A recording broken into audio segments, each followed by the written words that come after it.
It's just one of them days. Head ass. Welcome back, guys. Damn, I didn't get the computer. I don't give a fuck about the weather. Won't be able to give the weather update. Didn't get the computer. Really trying to hurry up and get this done. I'm gonna eat some snacks while I do it so I can have some dinner. Starting with these sour cream and onion ruffles.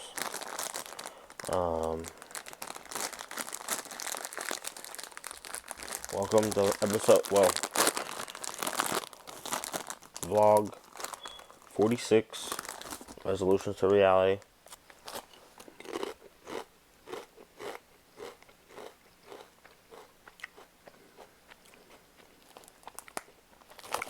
And the emotions for today are, damn, my nigga, you tripping. We could have been superstars. Remember, we was jacking cars. Nah, it's not safe for you.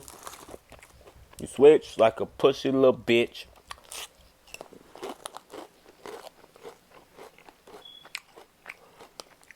And that has a lot of meaning to me today. For a few different reasons. Quite a few.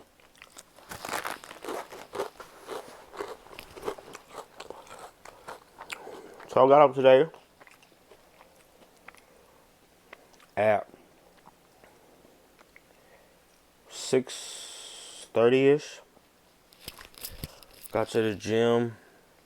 First day at the gym. Very proud of myself for making it to the gym. Got there about 6:30.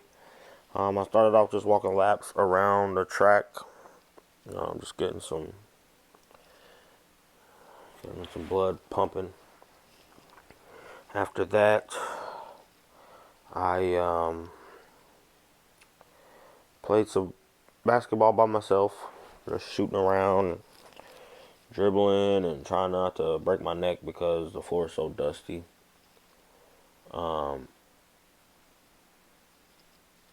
So it's like we slide a lot. But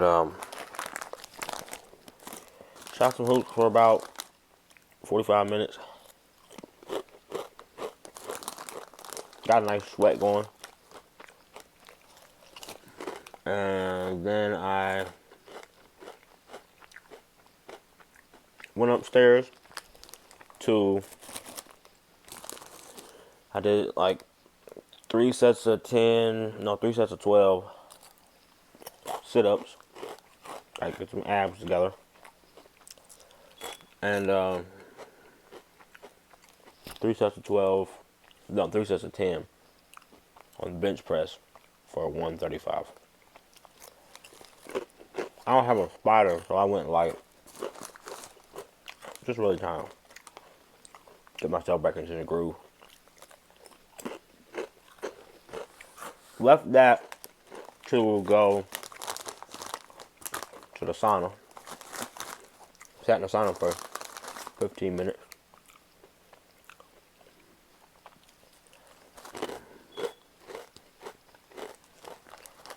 Sat in the sauna for 15 minutes. Got a good sweat in there.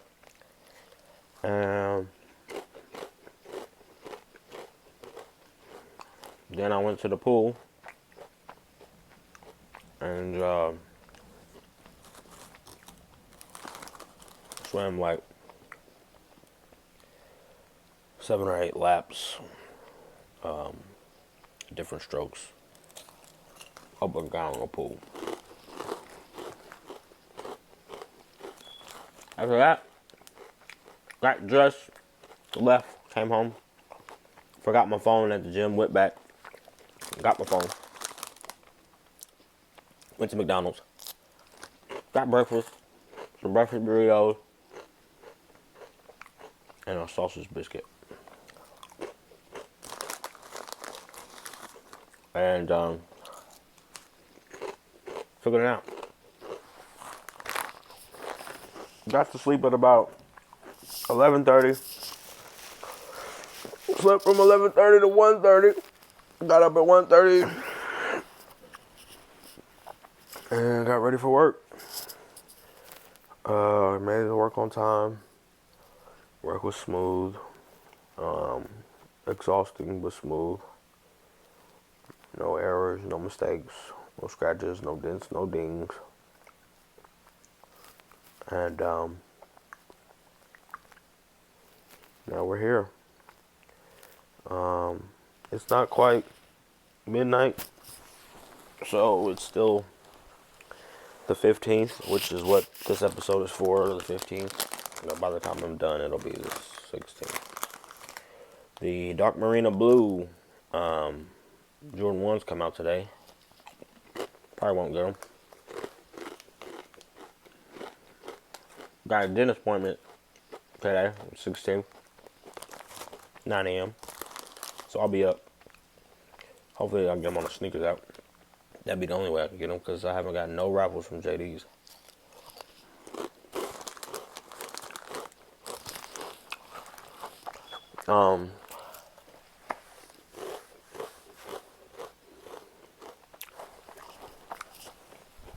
Other than that, it's been a pretty smooth day.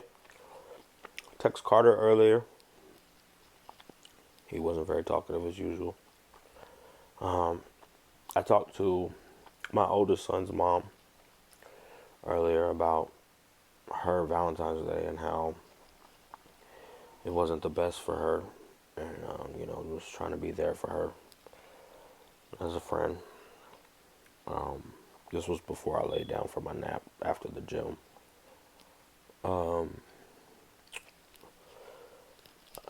What else?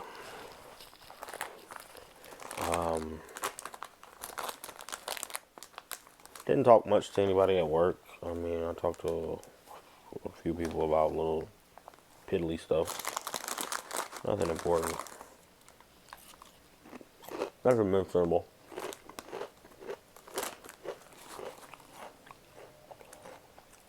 I'm probably going to stop getting into detail about work because I don't know who from work watches, and I don't want to go down that road whatsoever. What?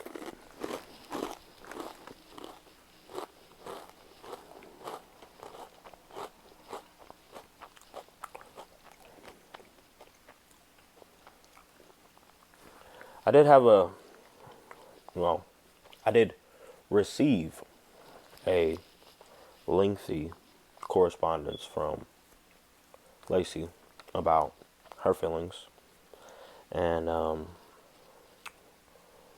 emotions that she's dealing with, that she decided to unpack.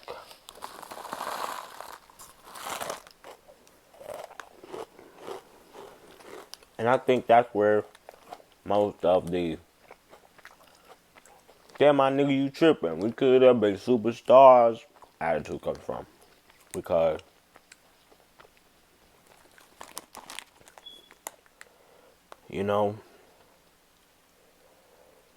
it's really difficult to look beyond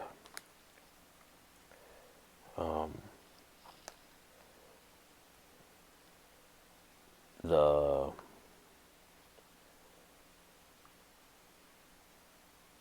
mistakes someone else constantly reminds you of.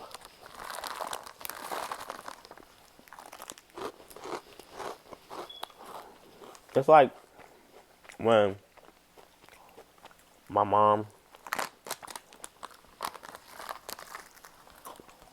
started going to church and got real big on God, how she would help me realize by the way people treated her, how often people would always remind her of the wrong she had done before and the things that she did wrong in her life, and how that was constantly something that man, as she would call it, man, would try to guilt trip her with. And I feel like it's kind of biased using her as an example, but I feel a lot of relativity with that because it's like, yeah, I'll admit, I've made some poor choices with fidelity in our relationship more than once. And I think we both have. And not to put, any kind of personal information on blast or nothing like that, but it just seems like there's a residual animosity for my mistakes that I'm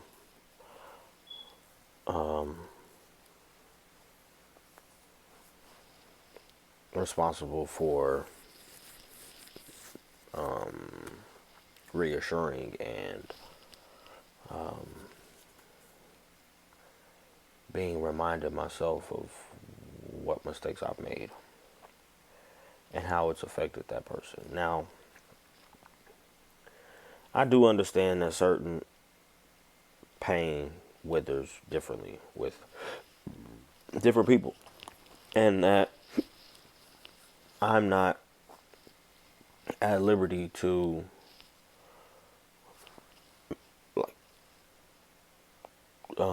decide how long someone, deals with different issues. It's not my place. But I feel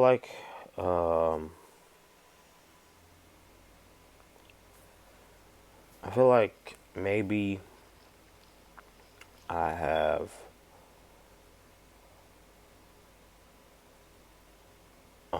misjudged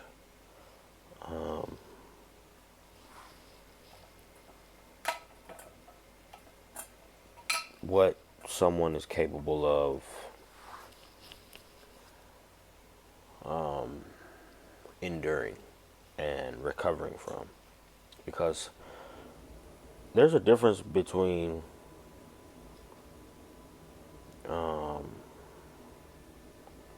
someone who heals with a mentality of, wearing their scars with pride, and someone who heals with like an anguish or a regret or like a shame. And I think I have made an assumption that, like myself, other people will wear their scars with pride and be proud of what they've overcome and survived, and be able to move forward with a positive outlook and a more optimistic perspective. But that's not the case, from what I can tell. From what I'm seeing, the mistakes I've made have cut deeper than apparently anything else. Apparently my mistakes and my honesty has given way for a unreconcilable distrust and discomfort. And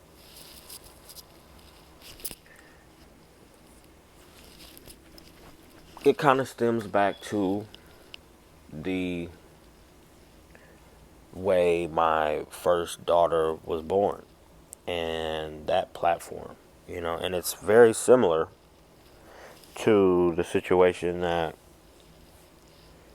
I went through with my first son and my second son.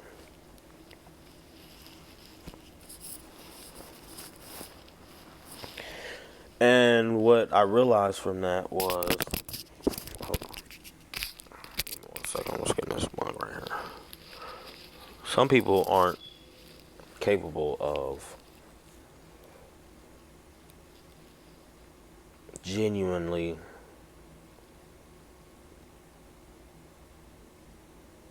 loving you no matter what. Me being one of them.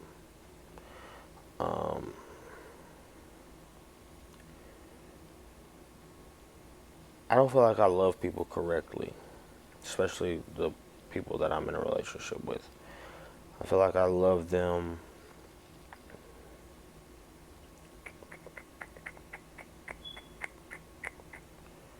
from a shallow place, from a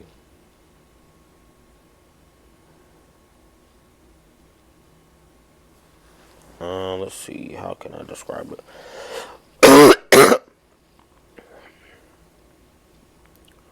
I feel like I love them from a physical attraction standpoint more than a emotional or psychological connection. Like, I'm more prone to care more for someone that is more attractive to me. And I'm not wrong for that. I know I'm not wrong for that. I know it's just personal preference, we're all allowed to have.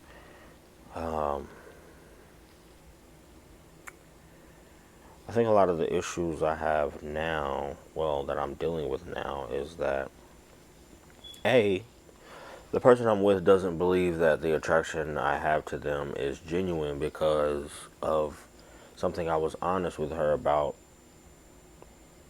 before we ever had children, which was I usually, well, always lose a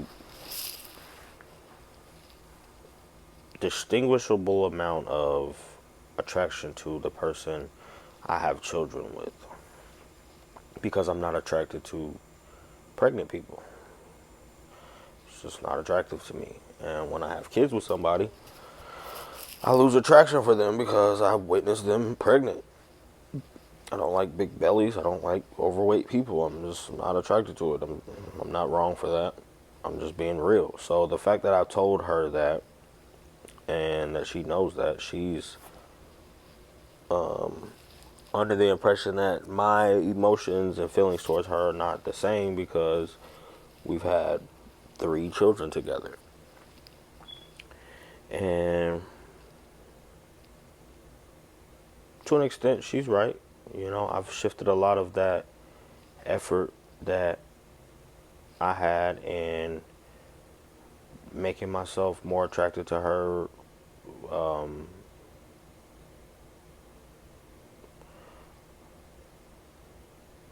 towards the children, which it's not easy, to start loving a brand new person and loving the person you had them with more. That's not an easy job.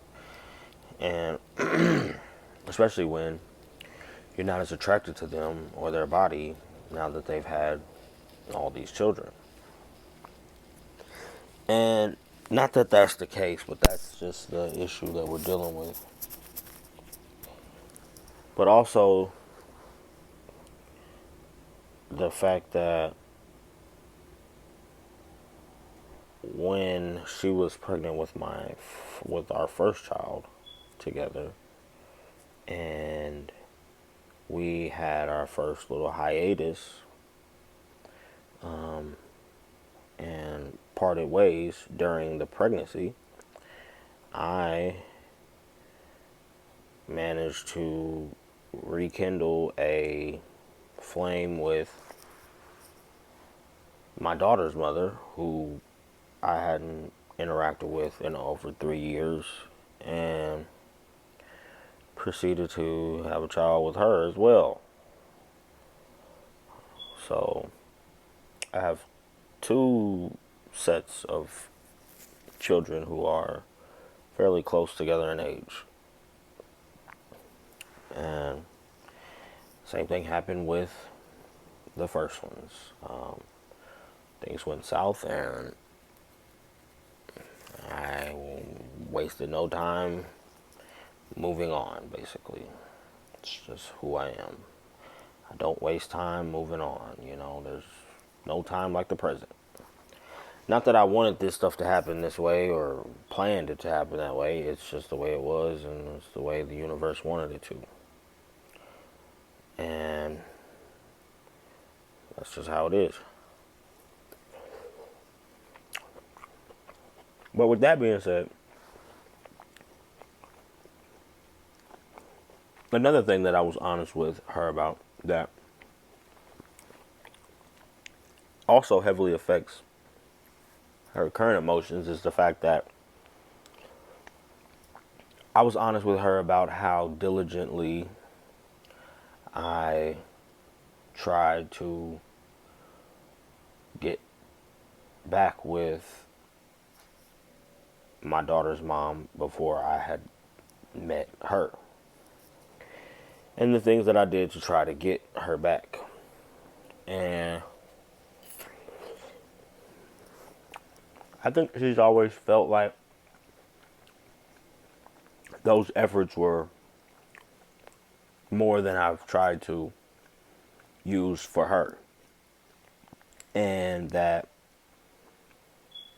secretly, my happiness has always been with my daughter's mom and not her.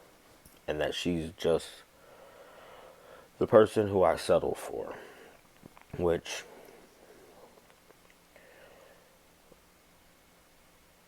I guess is a conclusion you can draw somehow. I mean, I've clearly done very little settling in my past, hence the 7 kids. But apparently I started settling once I met her. But dealing with this now,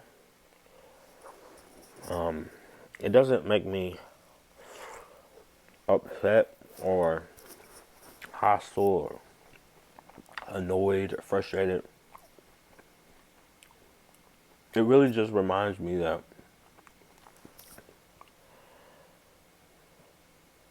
I'm probably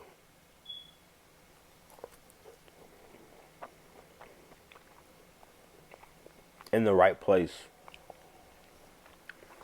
being separated, because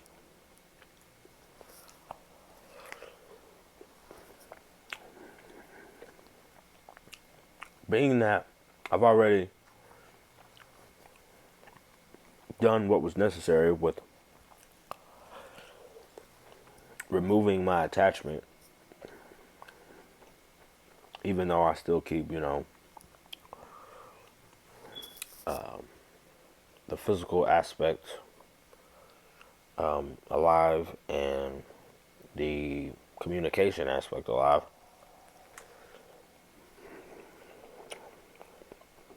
I think it's best for me to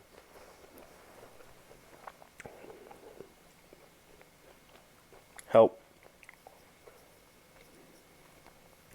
these women who I'm attached to for the rest of my life become in a better place for themselves. Because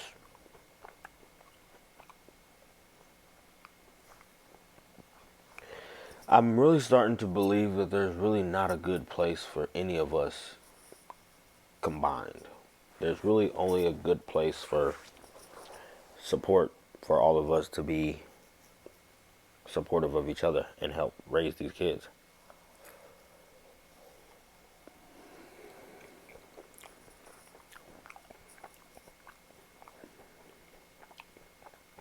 Because at the end of the day,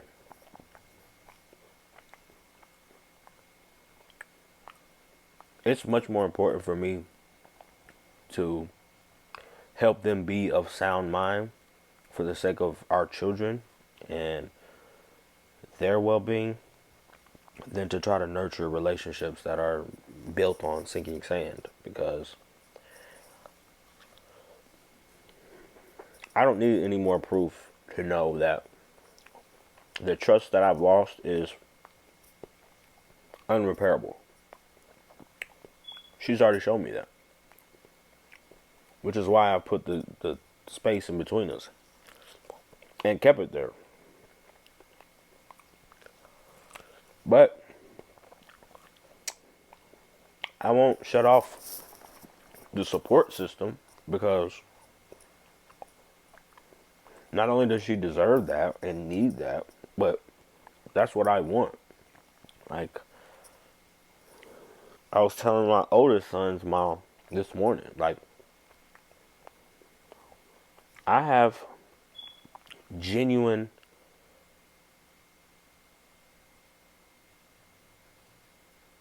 love for her well-being, and I don't have to have any type of physical connection to you whatsoever to want the best for you. And I don't think any of my children's mothers will realize that I have that genuine, expectation for them until they see that there's nothing in it for me. They assume that I'm like every other guy who has some kind of motive and is there to use them or something, when it's not the case. Like I told her, I can tell you till you're blue in the face. So I'm blue in the face about how great of a person you are. But until you believe that for yourself, the shit I'm saying is just words. But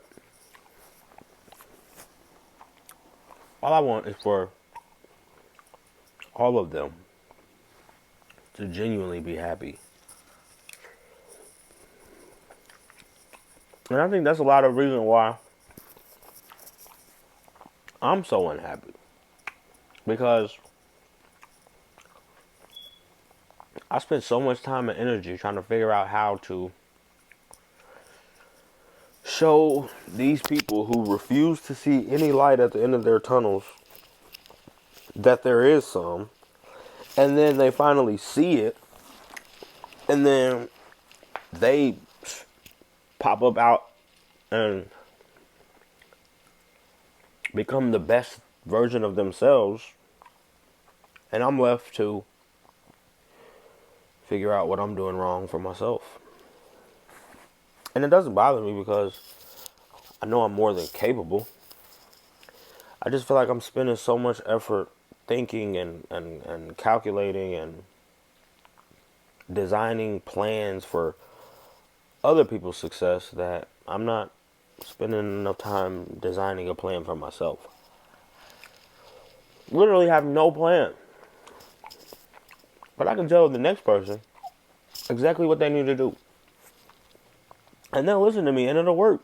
And it'll make their shit better. And I can't figure out what the fuck to do for myself. But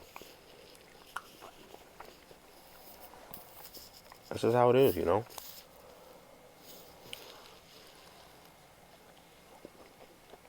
a crazy world we live in.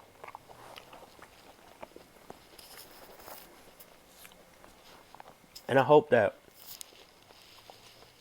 things improve and I can get to a place where more of the people around me are in a happier place, whether it has anything to do with me or not. But as time goes on, it's like that separation is necessary in order to nurture my own happiness, because I'm not miserable. I'm not. in this sunken place that's like despair and victimized. I mean, yeah, I get like that occasionally where I'm like, damn, why you gotta be like this for me? And I'll cry and get over it. But I'm not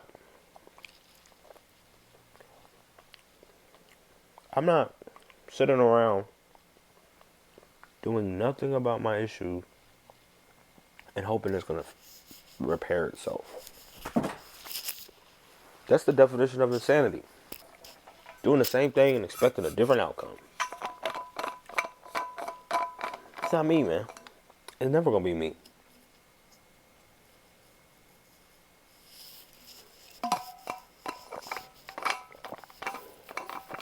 I will go down in the history books as Mr. Trial and Error before I go down as Mr. Insane. Did the same shit. Nothing ever changed. Why? Why do that? Why do that to yourself? Let alone anybody else. And as far as our whole trust issues and things like that, that to me goes hand in hand with playing the victim, you know? We gotta stop making it seem like all of these issues in our life are out of our control because we are not willing to sacrifice our comfort for progress. When I get up in the morning and have to go to the gym, when I go to work and gotta fucking make this money and pay a bunch of shit that I don't want to fucking have to pay, and I gotta be broke, and I gotta live in my mom's basement and suffer and do all this, I'm not blaming nobody else for that. I'm not sitting over here saying, oh, it's so-and-so's fault, or it's my kid's fault, and this and that's. No. It's my fucking fault. It's up to me to get the shit in order and make a difference with that shit. And it's not gonna be no fucking overnight or like improvement. Some stuff will. Some stuff.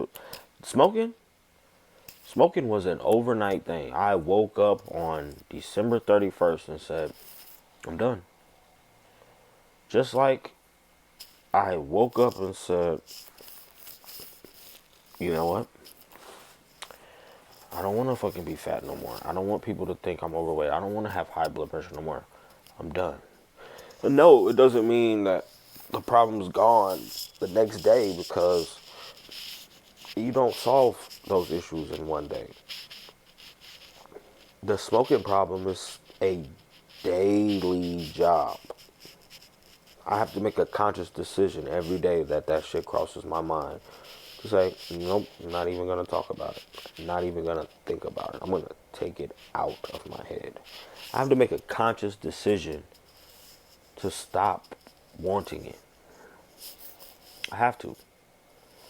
Just like you have to make a conscious decision to let something upset you, you also have to make a conscious decision to not let it upset you. It's as simple as that. And I ain't go to no motherfucking goddamn Ivy League college to learn that shit. I didn't have to go through fucking having 7 kids to learn that shit. I didn't have to go through a damn thing to learn that shit. I learned that shit from fucking the same thing I just told you. Trial and motherfucking error. Trial and fucking error. Do what works. Stop doing what don't. Simple as that. Simple. And at this point, there will be no long, drawn out ass fucking whimpering ass conversations about, you know, feelings and emotions and things that bother me, da da da da. Get it together. That's all I got to say to anybody that's got problems. Just get it together. It is what it is. Get it together. That's all we can do. That's all we can do. And going forward, if what I've done or what I'm doing is not up to par to your standards,